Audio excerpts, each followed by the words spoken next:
Hi everybody.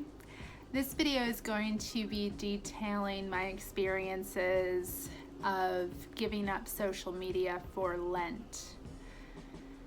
This video will probably appeal to you if you are trying to do a social media fast or give up social media entirely, or if you are looking to use it more mindfully.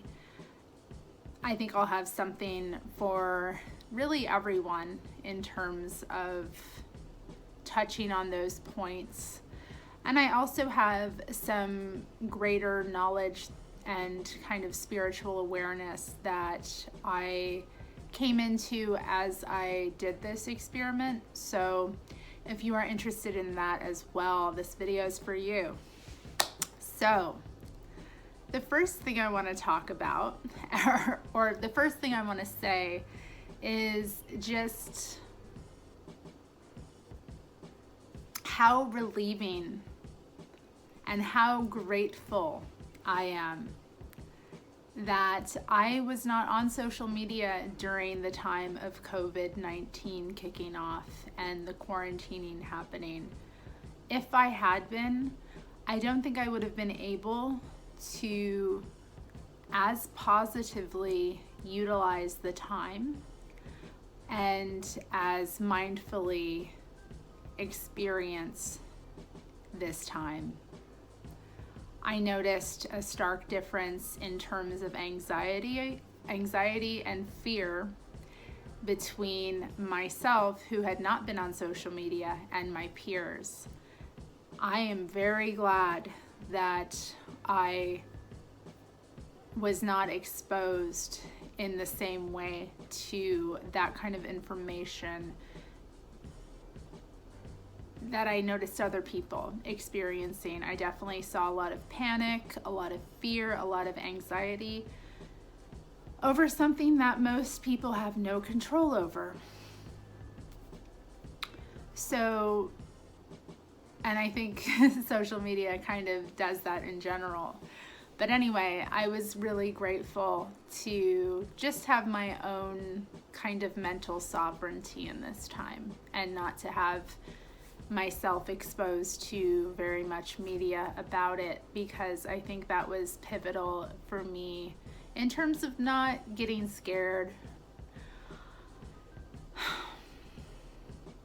And also just getting mentally started on things before a lot of people did as well.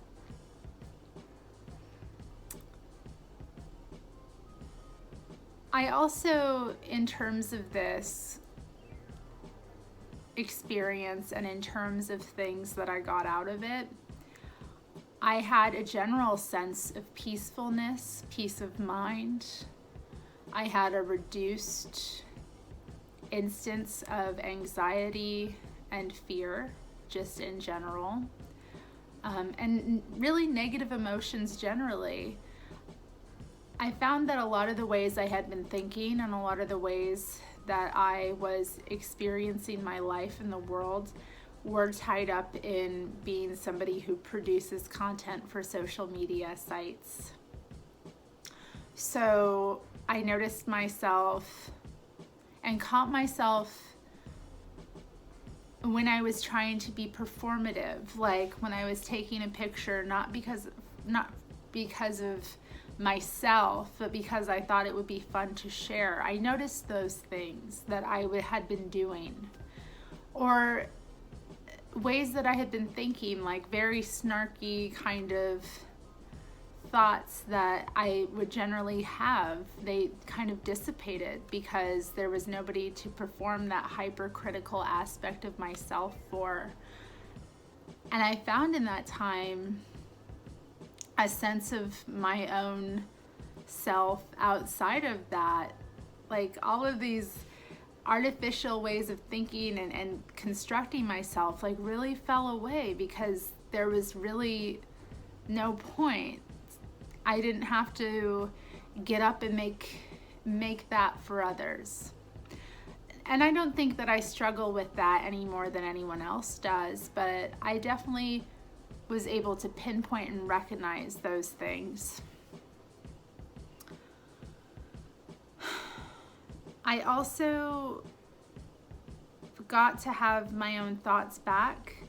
And because I was able to not be exposed to the thoughts of others so much, I really found myself hearing my own thoughts come forward more, having more mental sovereignty.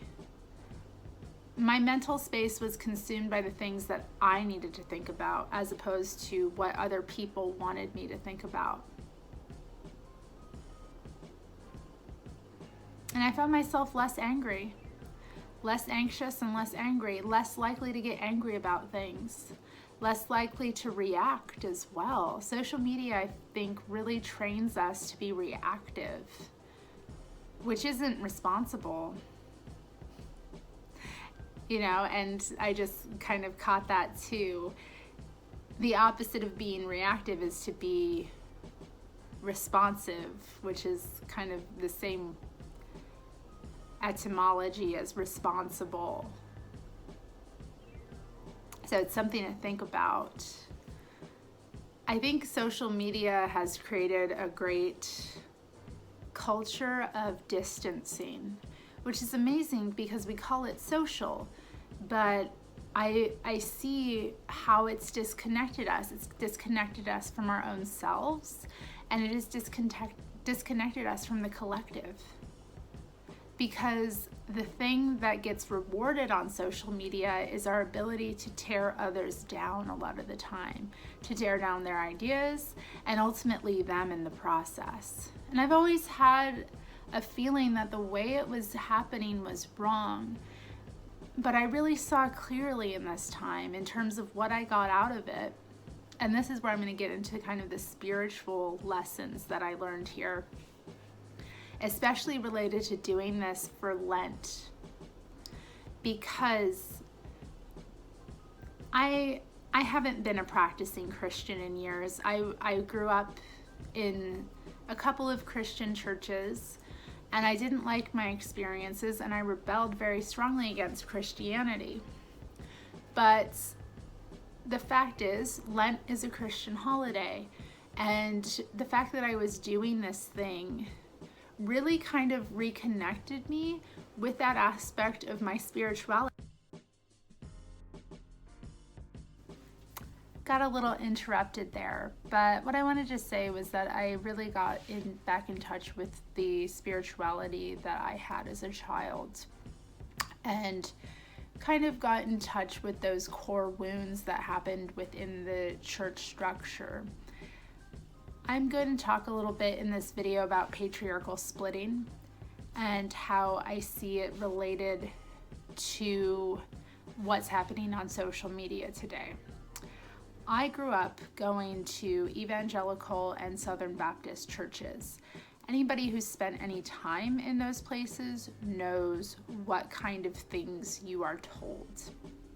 And specifically, one message that was continually hammered into us was that there are a righteous small number of folk, the ones in this church mainly, who are part of God's flock and who are righteous and who are good. And the rest of the world is full of evil and sinful people who are wicked and need salvation. That kind of mentality leads to a splitting of members of specific churches from their greater community. And while I rebelled against a lot of the messages that I was receiving, and thus ended up rejecting Christianity entirely in the end, that toxic dynamic of splitting has existed in every single place, community, to some extent or another that I have seen in my life. We have a tendency, and social media makes it so easy to just split off from other people and pretend that they don't exist. If people don't say things that are pleasing to us, we get righteously indignant, we come for them, we trash them, we reject them, we cast them out. We see things as either good or evil.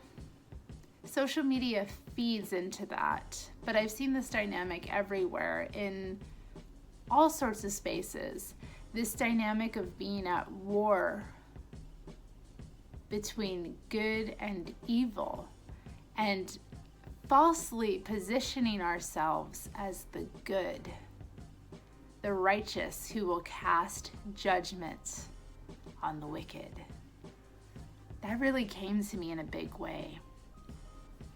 I also came to understand the story of Christ even better than I had. And I have to say that I feel that that relationship that I had had with my early spirituality and the things that I felt were feeding to my soul about what I learned from Bible study and what really resonated with me, a lot of it came back because of doing this.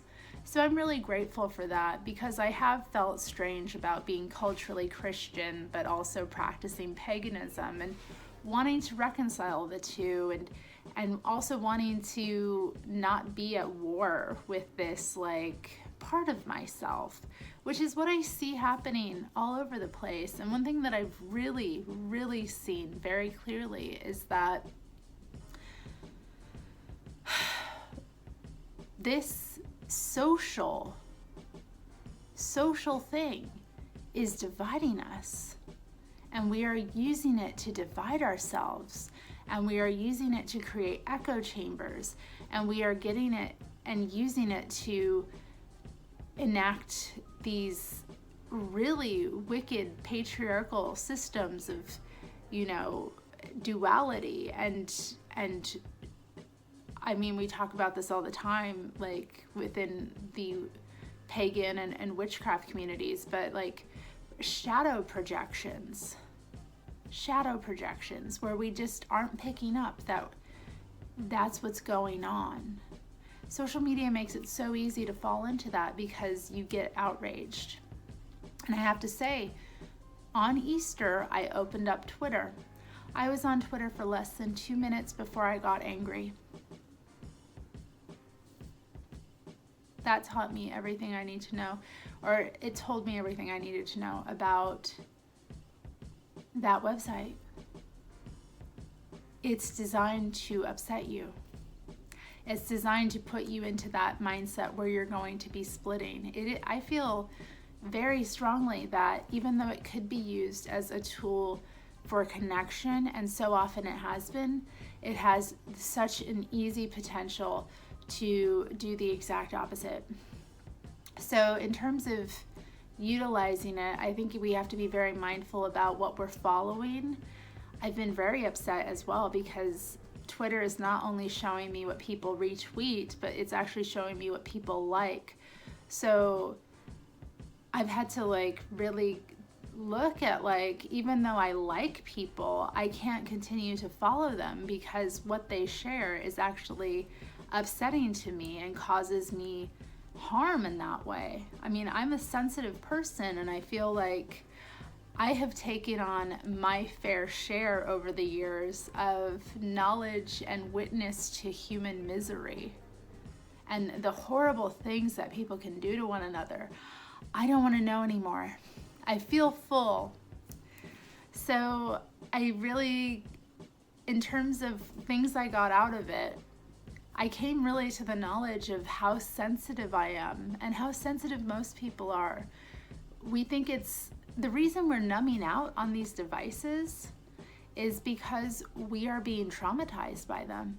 We are being exposed to violent things. We are being exposed to incredibly damaging things. I believe that if we do too much of that, it is a form of self-harm. So I want to urge any of you who are thinking about doing a social media detox to do it. I can't stress the importance of it enough. And if you want to hire me to coach you through it, I will do it. If you're that committed and you need help, I'm here for you. That's how much I believe in this. I really want to help facilitate this practice in others. In terms of mindful use of social media, for those of us who recognize the power and potential of it and want to use it as a force for good, one thing I would suggest is giving ourselves time before we share things. You have a great idea come to you, you have a picture you want to share, you have some thought or idea, give it a day. If you don't remember what the thing is that you wanted to share the next day, if you don't remember what it is, you don't need to share it. It wasn't that profound. It wasn't that helpful to humanity. Lastly, let's talk about the challenges, some things that you may face in terms of challenges. You may find that you are addicted to your phone use. So the number one thing that I suggest, if you are having trouble with your phone, turn it off. Turn it off and leave it off as long as you can.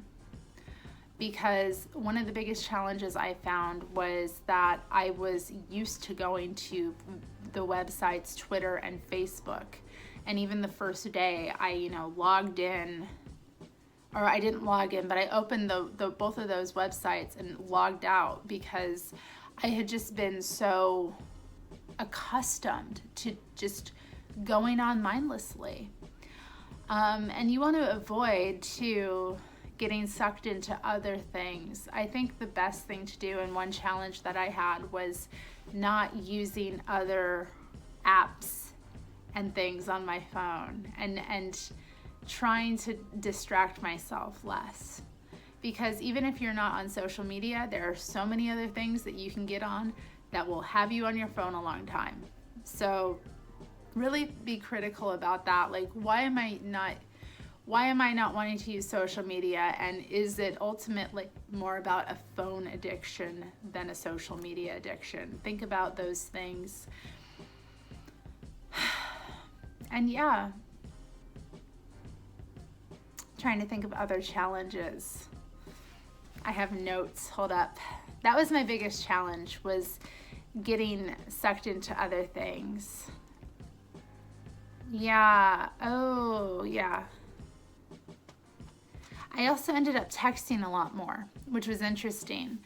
I found that a lot of things that I would have normally just shared with strangers, I wanted to share with friends and family, which was a really cool thing to do. And I suggest maybe getting a bit more into that. If you're wanting to use your phone to connect, use it to connect to people who you already have connections with, because that is going to be a lot more fruitful than like sharing an image for complete strangers as well as friends and family. It packs more of a punch when people know you personally, and they tend to respond more and be more thoughtful. So that's another thing that I suggest if you're wanting to share things. Like, be mindful, make it special, make it exclusive, share it with one person. It's a lot more intimate than and more of a connected experience. Ultimately, we have to figure out why we're on these things and what we're trying to get out of them, and to stick to that and to not lose focus of that. Because when we start to treat social media as a form of entertainment, it can descend into us enacting very warlike attitudes and really splitting off from the greater collective, and really just engaging in unnecessary, unproductive conflict rather than building up and doing things that we want to be doing. So, I hope you enjoyed this video. Be sure to like the video, share the video with anyone who you think may enjoy or need this message, and of course, if you aren't already subscribed, subscribe. I would love to have you here. And of course, if you want to work with me one-on-one, or if you want to support this channel, there are links in the low bar where you can figure out how to do that. Okay, until next time, keep it strange.